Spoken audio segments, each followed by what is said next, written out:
Good morning. I'm LaShondra Shaw, PIO for the City of Austin, and I am the moderator for today's news conference. Spanish interpretation of this media availability is on ATXN 3. To start, Austin Public Health Director Stephanie Hayden will first say a few words, followed by Dr. Mark Escott, Interim Austin Travis County Health Authority. Then Janet Pichette, Austin Public Health Chief Epidemiologist, followed by Cassandra De Leon, Interim APH Assistant Director, Disease Prevention Health Promotion Division.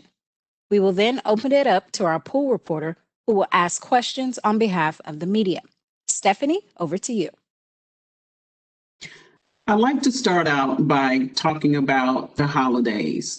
As we know, the holidays are approaching us quickly. We know we have one coming up tomorrow.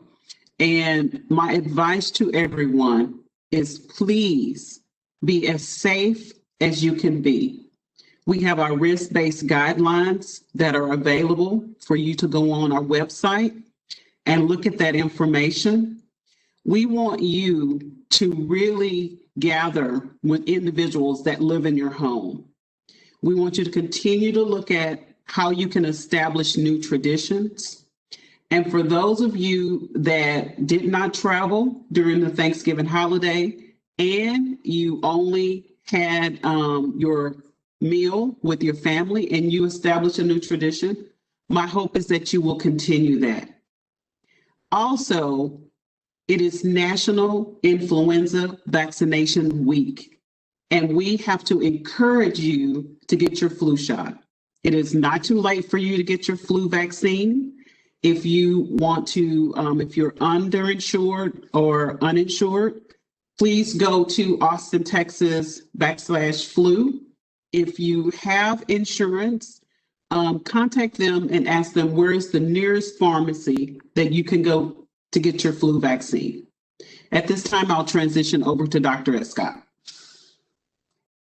Good morning. I'm happy to say that I have received the FDA submission for the Pfizer vaccine and had the opportunity to review the document.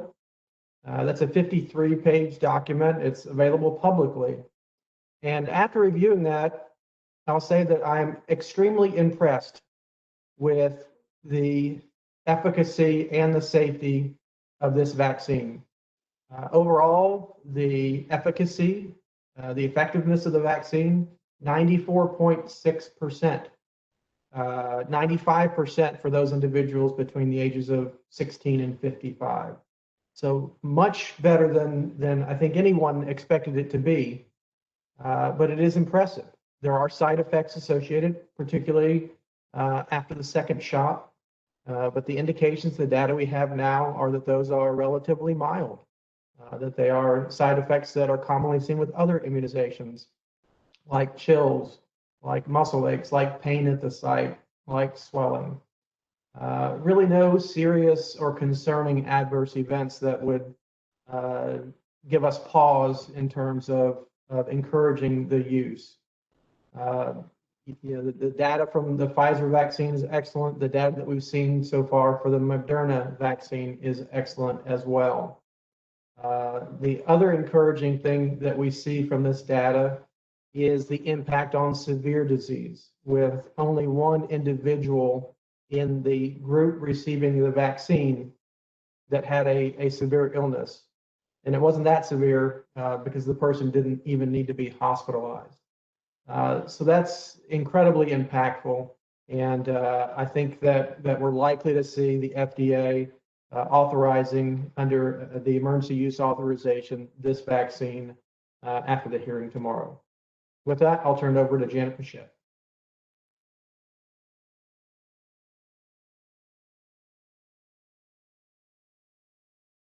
Thanks, Dr. Escott. I'm going to basically be talking about holiday gatherings as well. And I just want everyone to know that we are definitely seeing the direct impact of Thanksgiving holidays on our case numbers. We are hearing story after story after story about families who gathered during Thanksgiving holidays. They allowed people who lived outside of their immediate home even if they were a family member, they didn't live in their home, coming in, having the holiday, and now, multiple people are becoming ill with COVID-19. So I just want to emphasize to everyone, we are in a stage of widespread community exposure. People need to be very diligent in their face mask wearing, social distancing. If you become ill at all, you need to stay home if you're sick. Avoid touching your face and hands. And if you feel that you have any symptoms, even if you feel like it's allergy type symptoms and you have congestion or sore throat, you need to consider getting tested for COVID-19 to rule that out and begin your recovery. And with that, I'll turn it over to Cassie DeLeon. Thank you, Janet. And we're really excited to hear the news about a vaccine that is coming more and more closely to us, being able to distribute that at the local level. We know that we'll be seeing that within the next week or so. And so with that exciting news that we have a new tool to help us combat this disease, we're working with our vaccine coalition to really focus on key goals to protect our infrastructure so we can continue to treat individuals who have COVID-19, but then also others that are sick in our community. And then also really focus on those who are the most vulnerable from adverse health implications from COVID-19. And as we move through this, knowing that this new tool is available, we have to continue with our other protection controls of wearing our face mask, watching our distance, and continuing to wash our hands so that we can use all of those things to make sure that we are able to rid our community of this disease and get back to normal. And with that, we'll open up for questions. Thank you. Now we will turn it over to our pool reporter, Tom Miller from KXAN. All right, thank you. This first question is from us here at KXAN for Dr. Escott. We're wondering, what exactly did you tell Mayor Adler when he consulted with you about traveling to Mexico? And at any point, did you warn him of the risks or suggest it might not be a good idea to go? The focus of my conversation was the same as the focus on dozens of other conversations and questions that I and the department have faced related to COVID-19 and events. And that is, we've got to significantly modify events to be safer. Under stage 3, things were a little bit more flexible, but our advice has been the same. Outside is better than inside. Smaller is better than larger. Doing things with masks is better than without masks. I think that it's important that we recognize that people all across our community have listened to the advice, have made substantial alterations to their plans in order to keep us safe. I'm grateful, particularly to the mayor's daughter, who, probably wanted to have something larger than 20. I have a daughter myself. I know that 20 would not be her ideal wedding, but that's what we're asking people to do, to dig deep and to make substantial adjustments to their plans for now, so that we can weather this storm. We can buy more time until we have a vaccine, and we can be past this. All right. I would just like to add, the guidance, the risk-based guidance is not uniform for and it can be changed for different scenarios, but it's really important that people consult that risk-based guidance when they do make decisions about gatherings and other activities that they participate in. The other thing I would like to add is that as Dr. Escott said and Janet Pichette, the risk-based guidelines is such a helpful tool. If we look at where we are right now in stage 5, individuals that are 65 years or older and individuals that have underlying health conditions, the risks are different for individuals that don't have that. The other thing is that we are always getting questions from individuals that are making decisions based upon what's in the governor's orders and what's also in the mayor's and Dr. Escott's orders. Our environmental health team has worked very closely with restaurants to ensure that if parties come to the restaurant and they have more than 10 people, they have always had them to sit, only 10 is the max. And so these are principles that we have followed this entire time.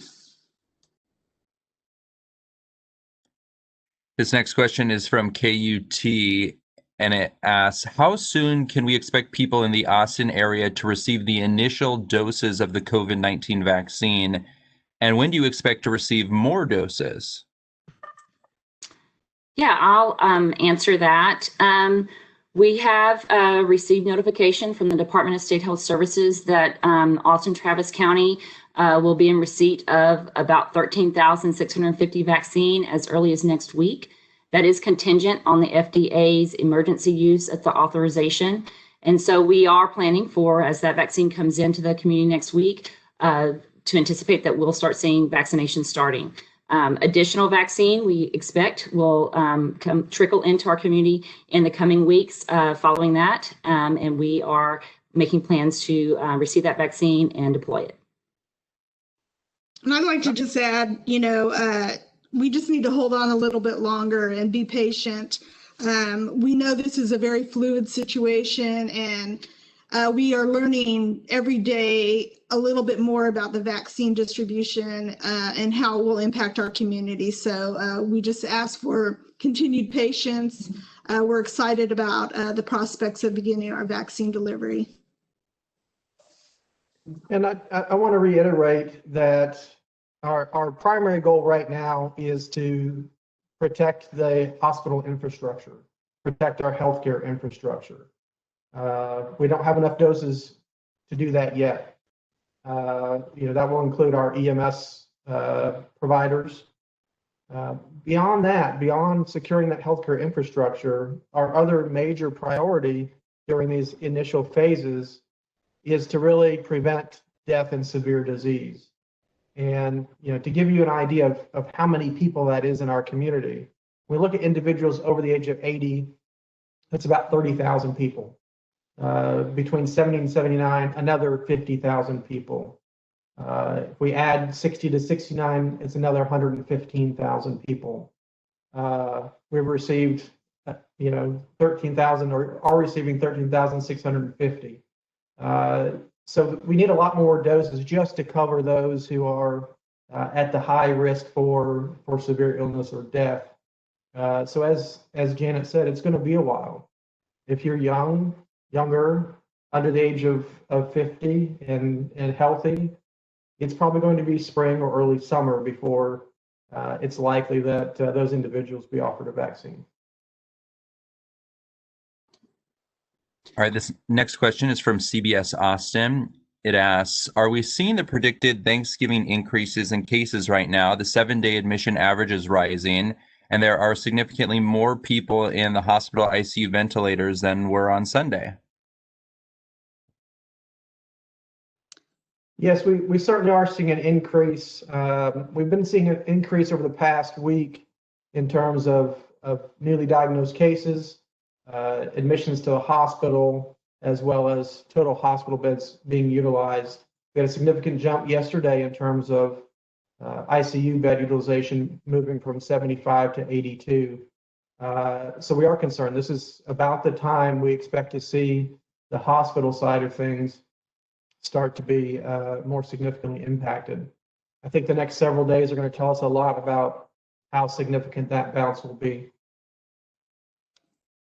And I'll just add, as I mentioned in my opening statement, that we are hearing story as we do our case investigation. Many of them are related to Thanksgiving gatherings, individuals who were family members that didn't reside in the household, who went to the household, and then moved on to another Thanksgiving party somewhere else. Entire families being affected by that exposure. So Again, we anticipated that this would happen. We want people to be very mindful, as Director Hayden said. You need to be safe and practice holiday safety and continue having those gatherings, but keep it limited to those in your own household. Even though you may think the person in your family or friends that you are very close with are safe, if they do not reside with you, there's always a chance that they have, COVID-19 or they've been exposed, and you just need to be very careful.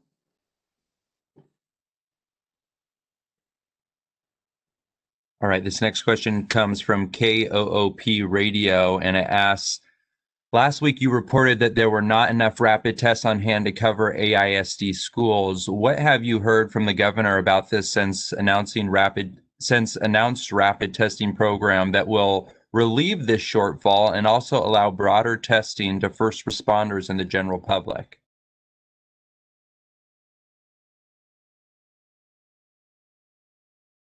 I'm not aware that of any new supplies, since the governor's announcement. We have received an additional allotment of rapid tests that were utilized for the AISD testing. We're hopeful that those rapid tests will continue to increase so that we can provide that rapid test and rapid results to help us better navigate. We certainly are expecting that supply chains will improve, in the coming months, and we look forward to transitioning additional testing strategies to those rapid tests.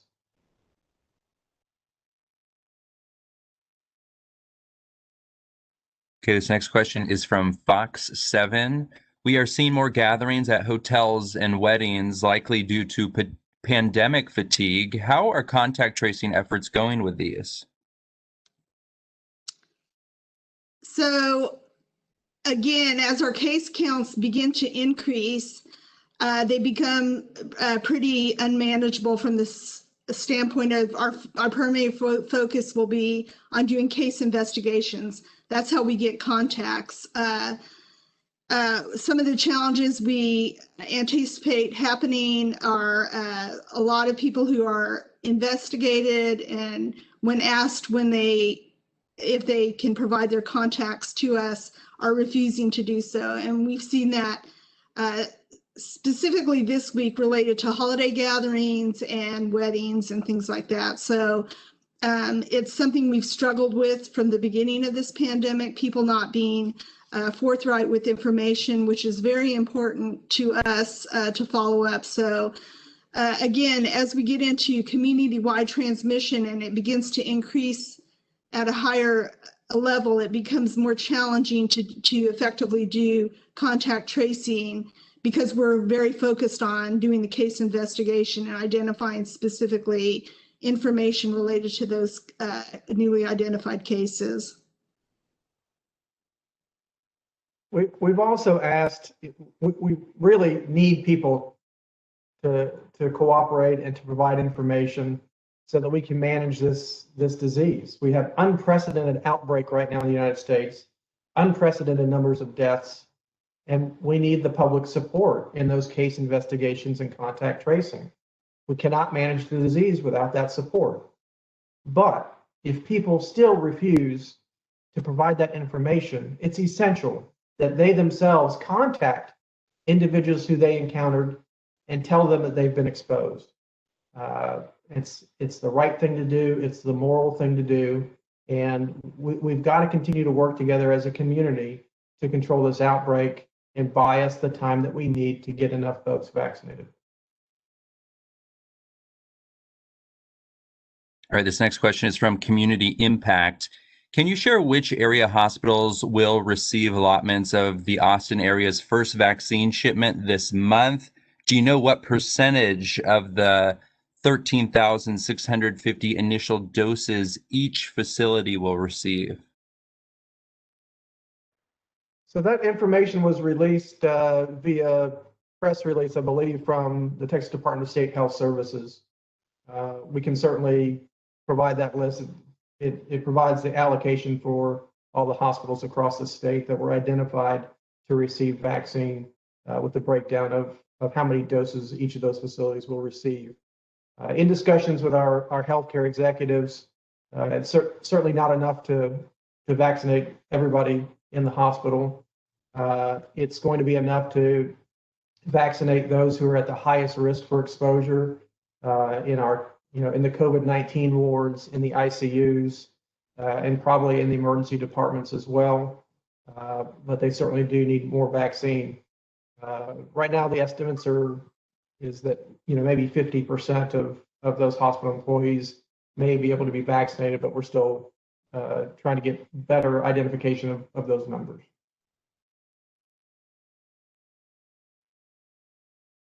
All right, this next question is from Univision. On Monday, officials stated being concerned with the number of ICU beds available. If we continue on this upward trend, do you think we would be moving patients to the convention center? So our ICUs have plenty of capacity. There was a report yesterday about the ICUs being at 83, 85% capacity. That's normal capacity for our ICUs. Our hospitals don't operate with a lot of redundancy in beds, particularly in ICU beds. So that's well within the normal limits of what we normally expect to see this time of year. We still have hospitals performing elective procedures, so we haven't pulled that lever, which we could do if ICU admissions start to rise and things get a bit tighter. And we saw back in the spring that turning off or turning down those elective procedures can build additional capacity in the ICUs very quickly. But right now we're in a very good situation. Our hospitals are open and operating normally, and we will continue to monitor that situation to ensure that we have the capacity that we need. It is going to be important for individuals to really monitor their behavior, because it is our behavior of not practicing safe health practices that can land us to the hospital. So we want people to make sure they are watching their distance, make sure you are wearing your mask, staying home if you're ill, washing your hands, and if you have symptoms or have been exposed to someone that has symptoms or COVID, please get you a test. We've got to stay the path.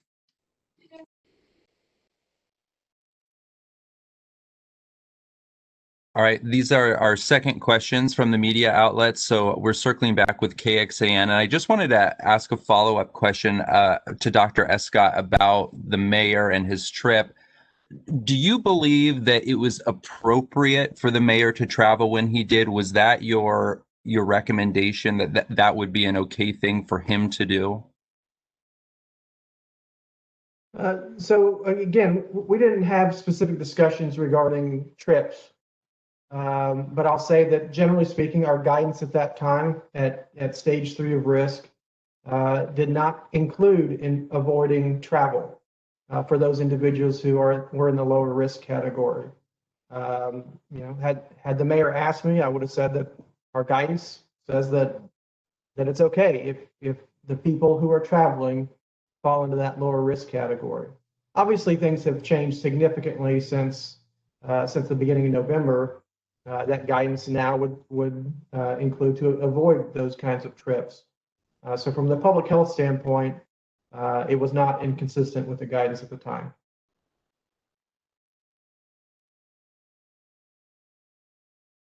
All right, thank you. This next question is from KUT Radio. It looks like they left their column blank. So we'll move ahead to CBS Austin. They are asking, is Austin Travis County still taking patients from other parts of the state? And are we part of the plan for rural communities like Bastrop County, which saw a 300% rise? Where does the Austin Convention Center figure into this? So our hospitals are still receiving requests for transfers. But again, that's individual hospitals deciding whether or not they have the capacity and the staffing to take on folks. They certainly have taken on COVID patients and non-COVID patients from some of these other parts of Texas that have been hit hard, such as El Paso and Lubbock. The ACS is really designed to care for low acuity patients.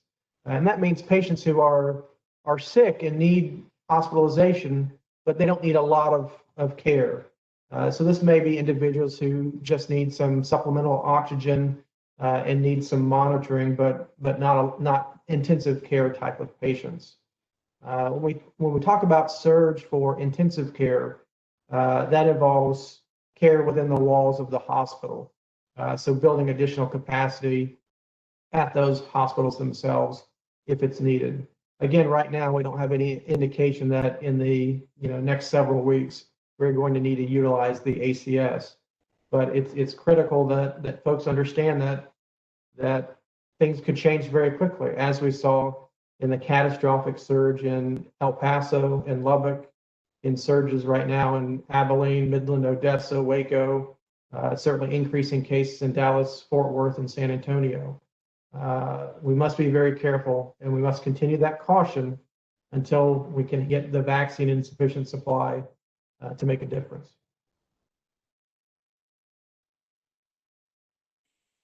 Thank you. This next question is from KOOP Radio, and it asks, the U.S. vaccine chief stated that the vaccine was the light at the end of the tunnel.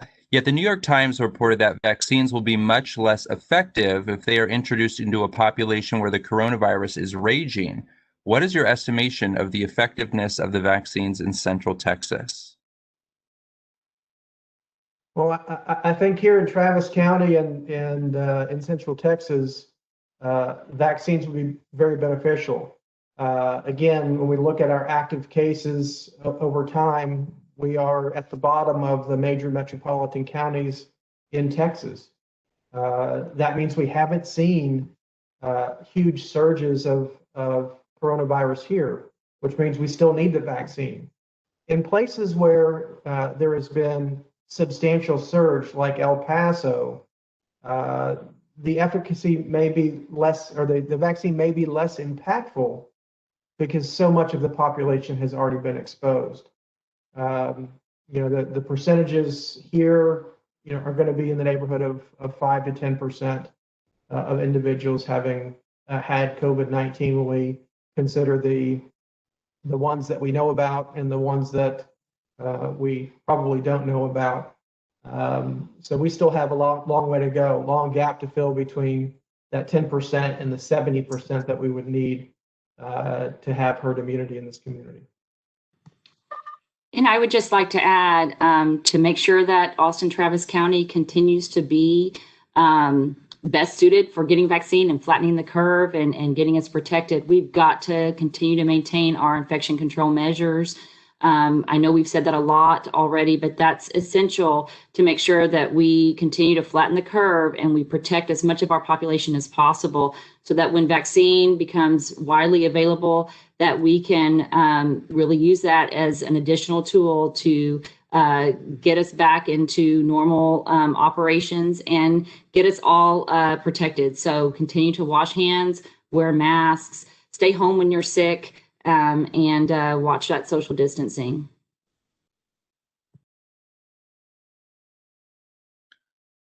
All right, this next question is from Univision, and it is our final question. Can you explain what have been the side effects of the second dose of the vaccine? And when would we be getting this second vaccine in our area? So the anticipation regarding the second vaccine, the Moderna vaccine, is that it's going to lag about a week behind the timeline for the Pfizer vaccine. So we're still waiting to hear about the approval process for that and in information regarding how much of that vaccine we may be able to see in December and January. The side effects are things like chills and muscle aches, In a smaller percentage, there are individuals who develop a fever, somewhere in the neighborhood of 15% from the second dose. Other common side effects like headache, like pain at the site of the injection.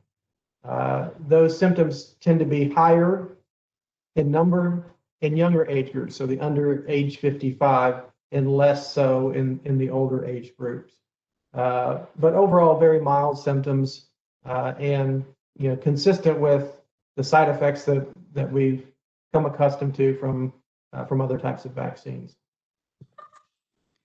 And we also know that the Centers for Disease Control and the Department of State Health Services are putting systems in place for us to report side effects or any adverse effects. But we also know that what's been reported so far related to the vaccine trials is that the side effects are nowhere close to the types of adverse health effects that we are seeing with COVID-19 disease. So as Dr. Escott said, those side effects tend to be mild and should not be a deterrent from getting the vaccine. Thank you, everyone. At this time, we will have our closing remarks. Stephanie? As we enter our holiday season, we know that Thanksgiving is behind us. So as we press forward this week, we have another holiday tomorrow. And so I encourage you to really plan. Think about how safe you can be. Think about your new traditions that you have established that have worked well for you. But I also want you to think about a tradition that may be an old tradition that has not worked well for you or someone that you know. We have all been personally touched by COVID-19. And so we have to do everything we can do to be as safe as we can. So over the next, 6 months or so, we've got to stay the course. The vaccine is coming. We're very excited about the vaccine, but we know we are not going to have enough vaccine to provide everyone initially. So it's going to be important to wear your mask, watch your distance, make sure you stay home if you're ill, wash your hands. Last reminder, please get your flu vaccine. This is National Influenza Vaccination Week, and we encourage you to get your flu vaccine. Austin, Texas /flu if you're uninsured or underinsured. If you have insurance, consult your insurance and find a pharmacy nearby or your primary care physician and get your flu vaccine. I'll transition over to Dr. Escott. Thank you, Stephanie, and happy Hanukkah early to our Jewish community. Again, celebrate, but don't celebrate too much. We have to keep those precautions in to ensure that we can celebrate in future years, in future holidays. So please be safe. Again, the FDA submission has been forwarded. It is 53 pages. There's a lot of data, and the data is showing that this vaccine is very good. The effectiveness of it is around 95%. The safety profile is very good with significant adverse events less than 0.05%. So very impressive data. It is going to require 2 injections. The efficacy, how well it works at 95% is only after 2 shots. So it is important and will be important that folks understand they must get both shots in order to be protected at that level. We look forward to receiving additional doses of vaccine. But as Director Hayden said, we have to stay the course. We have to continue those protections. We can see the light now, but it's still in the distance. So we have to keep vigilant at least through the spring and probably early summer. And I would just like to add that, following Thanksgiving, we've seen a number of cases that have resulted from holiday gatherings, individuals celebrating who didn't live in your household, and you need to be very careful about hosting those types of gatherings to protect those in your home and protect people outside of your home as well. We are in a position right now where we have widespread community exposure going on. So I want to remind people that as you go about your day and try to get those essential things done in your household, like when you go out shopping, and if you go out for food or whatnot, you need to be very, very vigilant about using your prevention measures. As you've heard time and time again, even today, you need to make sure you cover your face. You need to avoid confined spaces. You need to avoid crowds. Exercise and use your own personal responsibility. So if someone encroaches in your area of your personal space, that you can back away, but make sure that you have your mask on and you're keeping your social distance. Again, I think it's important that we practice those prevention measures, as well as washing your hands, as Director Hayden said, and staying home if you're ill. This is going to be critical. If you do come down with symptoms of any type, you need to go ahead and make arrangements to be tested, because we are in that period of cold and flu season where there are a lot of COVID-like illness symptomology out there amongst the community. So stay safe, Austin. That's my best advice. And I would just like to reiterate, so many of us in the Austin Travis County community have been personally affected by COVID-19 disease, and our families. And it's a hard time because we're wanting to celebrate these holidays and gather, and we've been in quarantine for so long, or lockdown, or whatever else terms we're using to describe our experience right now with being safe with the virus. And as the vaccine comes,